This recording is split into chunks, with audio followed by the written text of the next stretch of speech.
வணக்கம் மக்களே, வணக்கம். சற்று முன் கிடைத்திருக்கக்கூடிய ஒரு முக்கியமான தகவல் ஒன்றை தான் பார்க்க போகிறோம் மக்களே.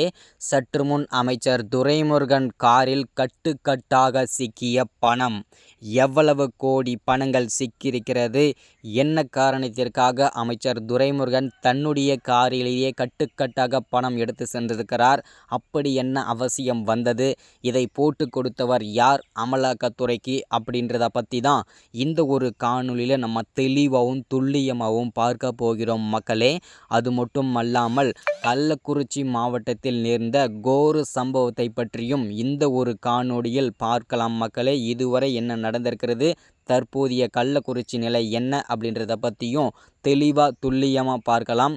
அதற்கு முன்பு நமது அரசியல் நியூஸ் சேனலுக்கு நீங்கள் புதிய பார்வையாளராக இருப்பதற்கு வாய்ப்புகள் இருக்கிறது மக்களே. முடிஞ்ச அளவுக்கு மறக்காமல் நமது அரசியல் நியூஸ் சேனலை சப்ஸ்கிரைப் பண்ணி வச்சுக்கோங்க. மறக்காமல் வீடியோவை ஷேர் பண்ணுங்கள், மறக்காமல் வீடியோவை லைக் பண்ணுங்கள். வாங்க வீடியோக்குள்ளே போகலாம்.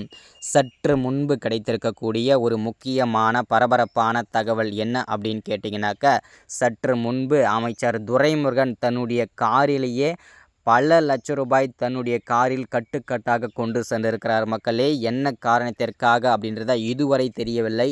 அமலாக்கத்துறை அதிரடியாக சோதனை மேற்கொண்டு இந்த பல லட்ச ரூபாயும் கட்டுக்கட்டான பணத்தை கைப்பற்றியிருக்கிறார்கள் மக்களே. அது மட்டும் இல்லாமல் இந்த பணம் யாருக்கு சொந்தமானது, உங்களுடைய காரில் எப்படி வந்தது, நீங்கள் எங்கு கொண்டு செல்கிறீர்கள் அப்படின்னு சொல்லிட்டு பலவிதமான கோணங்களில் அமலாக்கத்துறை அமைச்சர் துரைமுருகனிடம் பல கோணங்களில் விசாரணை மேற்கொண்டு வந்துட்டுருக்காங்க. அது மட்டும் அல்லாமல் இவரை அமைச்சர் துரைமுருகனை கைது செய்ய போவதாகவும் செய்திகள் வெளிவட்டாரங்களில் பேசப்பட்டு வருகின்றன மக்களே.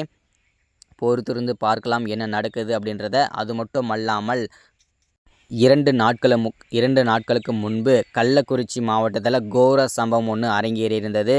130க்கும் மேற்பட்ட விவசாய குடும்பத்தினர்கள் பரிதாபமாக உயிரிழந்து போயிருந்தார்கள். என்ன காரணம் அப்படின்னு எல்லாருக்குமே தெரிஞ்சிருக்கும்னு நினைக்கிறேன். கள்ளச்சாராயம், அதாவது விச கள்ளச்சாராயம் அருந்தி பல உயிர்கள் பரிதாபமாகவும் போயிருந்தது மக்களே.